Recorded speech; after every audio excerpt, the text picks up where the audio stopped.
Pagkakaroon ng sariling rice processing center sa Cagayan, hiling ng mga magsasaka. Sundan sa report. Dinadala sa Isabela ang mga aning palay ni Mang Carlito mula sa Alcala, Cagayan. Agad niya itong ibinibenta sa trader. Nasa mahigit 10,000 piso ang gastusin sa transportasyon mula Cagayan papuntang Isabela.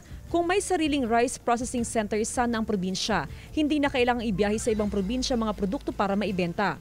Mas kikita pa raw sana ang mga magsasaka. Kasi pagka may kuwan dito sa NFA dito sa Cagayan, malapit lang nung pagbentahan namin, ma'am.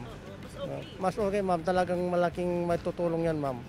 Matapos na bumagsak ang Pigatan Bridge, ay triple ang itinaas sa expenses ng isang magsasaka. Mula kasi dito sa kanilang bahay ay isasakay ang sako-sakong palay sa truck at dadalhin yan sa may town proper ng Alcala. Pagdating sa may town proper, ililipat ang mga sako-sakong palay sa trailer truck bago dalhin sa probinsya ng Isabela.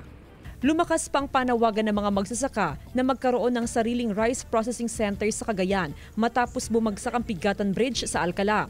Sa pagbisita ni PBBM sa Gonzaga, Cagayan noong huling linggo ng Setyembre, personal na hiniling ni Governor Edgar Aglipay sa Pangulo ang konstruksyon ng rice processing center sa probinsya.